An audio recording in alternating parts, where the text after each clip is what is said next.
করেছো তুমি?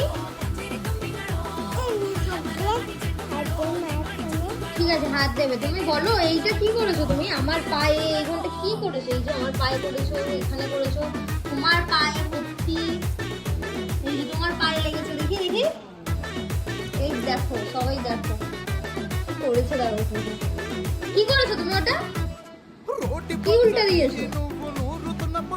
কি এটা মুখে দাও? ওরম করা না কিন্তু। বলো ওটা কি করেছো? এটা কি লাগিয়েছো? এখানে নোংরা করেছো? কে করেছে এটা? কে করেছে? ওখানেই কেন? কিরে কিরে, ওটা কে করেছে বল? মাম্মা, এটা কে করেছে বলো? এটা কে করেছে? তুমি করেছো তো?